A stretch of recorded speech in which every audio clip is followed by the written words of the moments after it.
Couple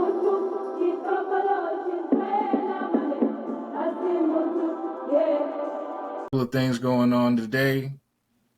Just a reminder who I am, Chili Charlie, coming at you live from the Nest at the Phoenix Paradigm. We got a few updates we want to dive straight into, let you all know what's going on, current events. Since our last update through the new year, first thing we're going to be talking about what's going on down at FAMU with our family members dealing with the concern. The new law went into pass down in Tallahassee from Ron DeSantis. He passed a law that was signed as pretty much blocking public colleges from using taxpayer money on diversity programs. So that's pretty much cutting off any conversations that we were having in African American studies relating to critical race theory. It also forbids instruction of theories that are systemic racism, sexism, oppression, and privileges are inherent in the institution of the United States and were created to maintain social and political and economic equalities. So the students and the faculty down there are very concerned with what's going on, what the future holds for African American studies, as they should be, because in effect, what's happening is our history is being whitewashed through the laws, and that's not good. Point blank, period. It's just writing off everything that we've been through by not being able to communicate history from the perspective that we know to be true, that we've heard, from our ancestors and the stories that have been passed down. That's not going to be allowed to be brought into the universities and considered as true American history. So that's what Ron DeSantis has been doing. And mind you, this is the guy who has said out of his own mouth that slavery was beneficial to Black people. So just keep an eye on that. We want to show our support to our folks down in the FAMU, but we'll circle back and talk about a little bit more what's going on and how that relates to us. Next topic that we want to bring up is about what happened over in Mississippi. So there was a group of six officers. So pretty much, a federal judge for the second time has postponed the sentencing for 6 former Mississippi law enforcement officers by the name of Christian Dedman, Hunter Elwood, Brent McAlpin, Jeffrey Middleton, and Daniel Opdyke. And as well as Joshua Hartfield. So they pleaded guilty to a long list of federal charges for torturing 2 Black men. So this all started from a call to one of the officers saying that some Black men were staying with a white woman, and this led to these former officers taking the law into their own hands, no warrant or anything. They circled around the block, circled around the house, stoked it out, came in, kicked the door down, and then bust inside, like I said, without a warrant. So, and that it began a 90-minute straight horror fest for the two brothers who were inside the house. So the deputies threw eggs on them while they were handcuffed, forced them to lie on their backs while pouring milk, alcohol, and chocolate syrup down in their mouths, like some real live fetish type crazy nonsense. And I mean, it really gets like fetish-esque. You'll see in a second. They forced the men to strip naked and shower to remove the evidence. So it was obvious that these guys had their own intent in mind when they came in, and it was not upholding the law. They came in, they wanted to make sure that traces of what they're doing on their own dime, even though they were using the badge as a cover to get in there. They wanted no evidence getting leaked out that they were doing what they were doing. So the officers repeatedly electrocuted the victims with stun guns to compare whether the sheriff's department or the police department's weapons were more powerful, which is completely asinine. They were just taking power into their own hands. They didn't have any regard for these brothers' lives. They were just there to strictly torment and torture them. It gets worse when Opendijk finds a sex toy that he mounted to a nearby BB gun, and he forced it into Parker's mouth. So that's just beginning. Dedman tried to sexually assault Jenkins with the toy, but it doesn't say whether he was successful. I don't really want to know, but that's some crazy nonsense right there. So the officers warned Jenkins and Parker to stay out of Rankin County and go back to Jackson, or their side of the Pearl River. Elwood forced Jenkins to his knees for a mock execution, and this is where things took a complete turn for the left for the officers who, with all intensive purposes, they were going to go in, cause terror and whatnot, and then get out of there and, effectively have these brothers not say anything and just know their place. But the mock execution went awry when, like I said, Elwood intended to fire a gun without a bullet, but it was loaded. When it discharged, it cut through Jenkins' tongue, and it ended up breaking his jaw and exiting through his neck. This all happened in Jackson, Mississippi, where the sentencing, as I mentioned, their sentencing got pushed back. So that was just a synopsis of what happened to these brothers and everything. Just giving you some backstory. This all happened about a year ago. January 24th, 2023 is when the incident happened. Actually, after it happened, the cops, true to their corrupt fashion, tried to pin false charges on the brothers, on Jenkins and Jenkins and Parker. They said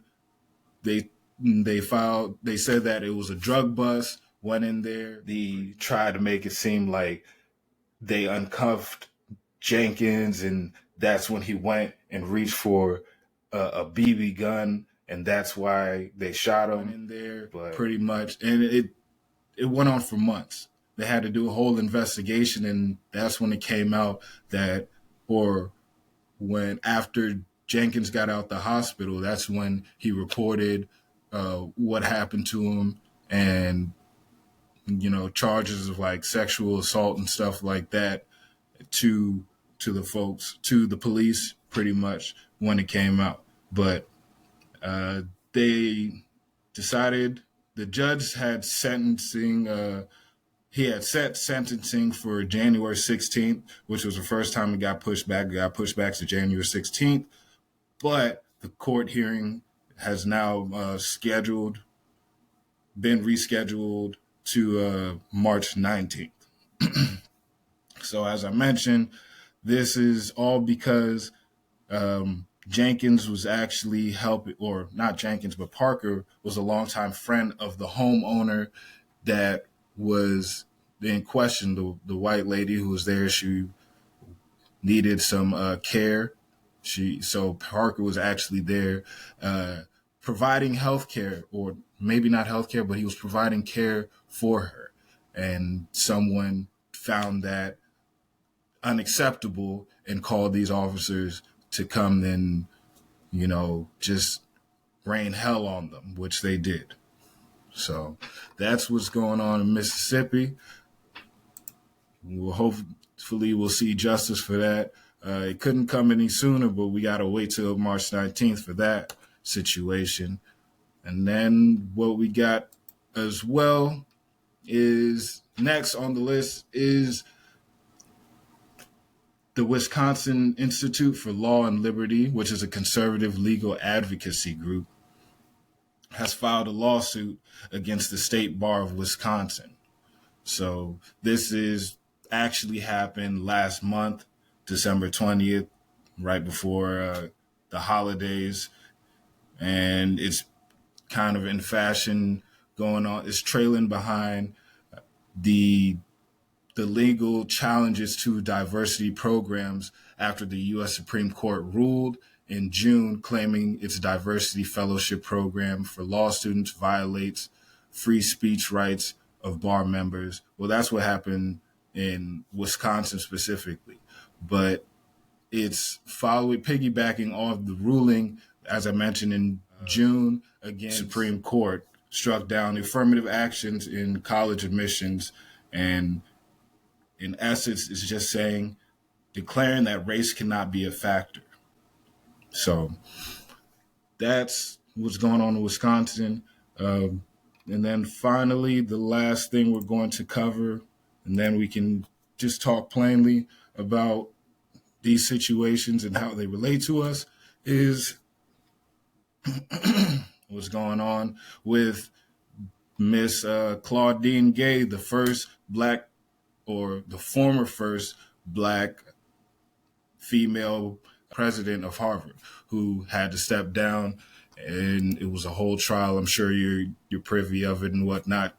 She basically, there were students on the campus. They were protesting the issues that are going on, the war that's going on in Gaza, and how the Israeli government is treating the Palestinian people. And it got kind of rowdy. People were really harsh with their denigration of the Israeli people, and were saying a lot of things that are labeled as anti-Semitism.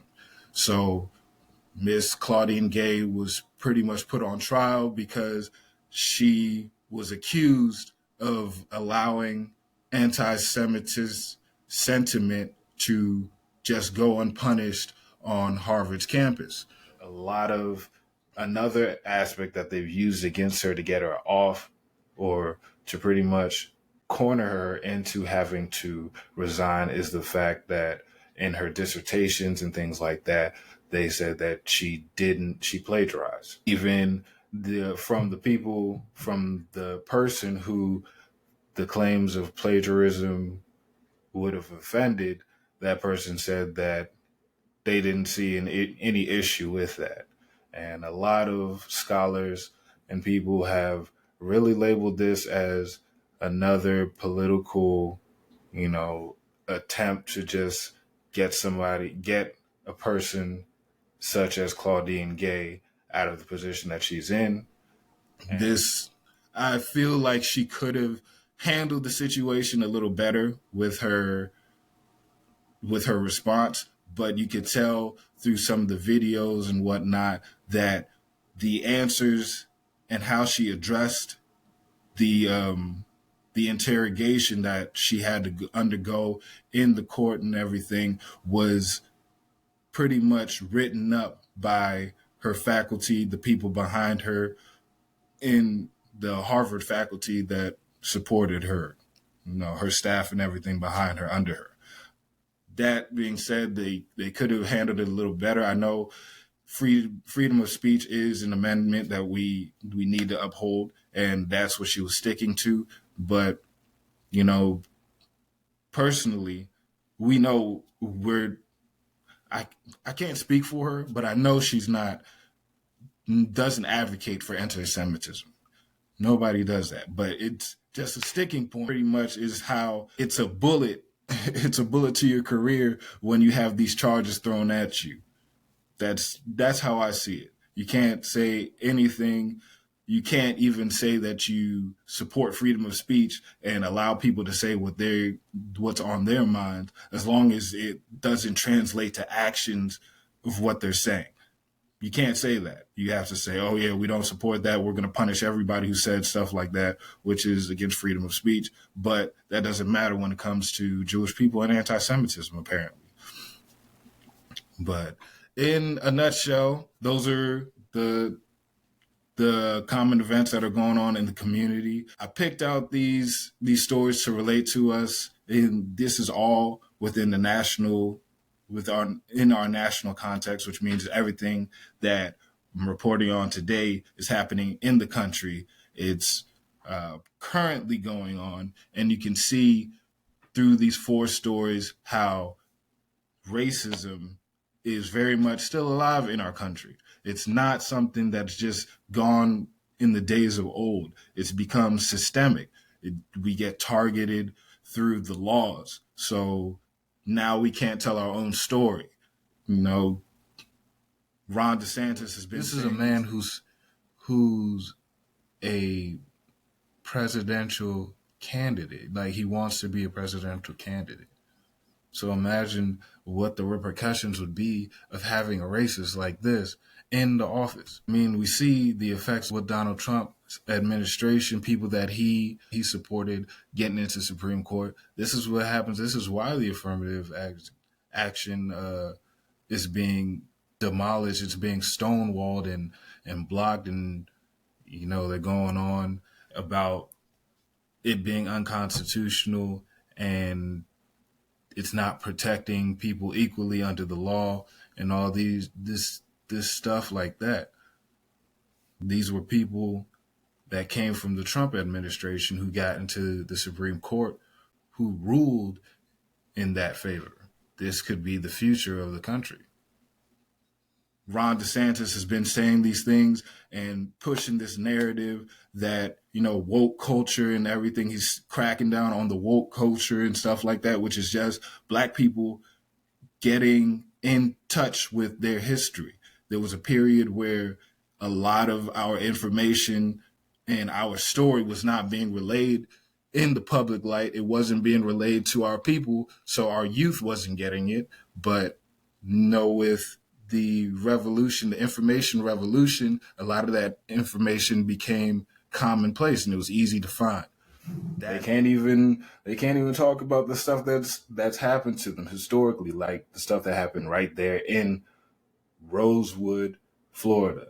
In case you all didn't know, that was when a mob of white men went through the town and pretty much burned it to the ground. There's a movie on it, a very powerful movie. I would recommend checking it out if you haven't seen it already. It's titled Rosewood. Learn some history about some things that, you know, is being actively swept under the rug. That apparently does not sit well for conservatives who now are pushing it through the legal system, you know, with their policies that they're writing up. You got, again, Ron DeSantis being the forerunner of all this, cracking down on critical race theory. And then you see it with the lawsuit in Wisconsin and how the Supreme Court they're cracking down on affirmative action, which affirmative action was used to essentially create an equal playing field where people of underprivileged communities and areas, predominantly colored people, you know, Black people, were able to get access to equal opportunities in the law and education and things like that, because we didn't have those ties before. It wasn't accessible to us, but now they're using it against us, saying that the admissions requirements and the wording on their admissions policies and applications and things like that are prejudice, and it's used to withhold white people in those positions already have the connections and they've built it up. So the affirmative action is essentially supposed to help people of underprivileged communities. That's why it was written that way. It's so that there were more people of color or people who came from adverse backgrounds and things like that had a chance to get into these law schools and to be able to help their community. Because we know that it's very much underrepresented. When you go to a courthouse, there's a very low percentage of lawyers who look like the people who need more of the help. We know that Black people or people of color are the people who predominantly are in the courthouse as defendants. So there's a need for a representation of those people in the courts as well, so that the trials are more fair. You want things to be equal, but now if you start taking away these programs and stuff like that under the pretext that it's unconstitutional, then we're going backwards. We're regressing. Talk about saying white students are being kept out of these programs, but the majority of students that are going into the law schools would be white students. They have more opportunities to get there. That's why these programs were created in the first place, to help again, to help level that playing field. It wasn't like because they were written that way, now it's taken away from all the other jobs and the scholarships and things that are open to people who are already had access to it. But they want to crack down on the only way that it could possibly even out the playing field for colored people, which in all these cases that are brought up and talked about, except for the one that's going on in Mississippi, they've all been leveraging against affirmative action, so to speak, and the diversity, equity, and inclusions policies and legislations and things of that nature. So that just goes to show you it's not really a new day. You're supposed to have us believe, we're supposed to just take it on the chin and just believe that everything's better. But I mean, this is what happens when people ain't really paying attention, because it's not popping. It's not what's popping. It's not, you know what I'm saying? It's not entertainment worthy. So the people who it does affect ain't really paying attention to it because we're looking to be entertained, which is crazy. We can't forget. And it kind of is disheartening, but I think it's a wake-up call. I think people need to be very conscious about how we move and not to forget. And this is why I say that we need to learn how to shift our focus onto things that do matter. Because if we don't, if we, stay on the path that we are and, we stay focused with what we see on social media, a lot of these laws that get passed over on top of us, and before you know it, we're living in a world that looks like the 1960s again. People, which is completely racist, is in the system. I think these four stories are actually tackling 5 out of the 9 areas of people activity, as written by Dr. Neely Fuller Jr. Those areas would be education, law, politics, you got economics, and would even say war. Could we say war? Possibly war. But yeah, it's definitely not dead in regards to racism. There's still a whole lot of it in the country, and we know that. It's just we're not supposed to talk about it now. That's what I say. It's as we grow, as the country grows, it's become more subtle, and people are looking at it like that all happened years ago, 50 years ago, before that, so we shouldn't talk about it anymore. No, we have to talk about it, because if you don't learn from the past, you're doomed to repeat it. And that's what they're essentially doing right now, is telling us not to learn from it, not to even acknowledge it, so that they can progress what the country was essentially built on, which was racism. So this is what we got for today. Thank you for taking the time out to listen to me and get this the current events going on in the Black community that are prevalent to us. Tell me what you think. Comment below. There's a lot coming on the way. Shout out to the Squeeze podcast for having me on and giving us a chance to speak about, our message. I'm your host, Chili Charlie, again. It was my pleasure to bring this news to you, and I'll see you on the next one. Before I go, make sure you send us a subscription if you haven't already. You like, comment, all that. If you want us to follow a story or do some research on something, go to the link over there. We'll get on it, do some research, give you a shout out and a video specifically tailored for you, and see you on the next one. Peace.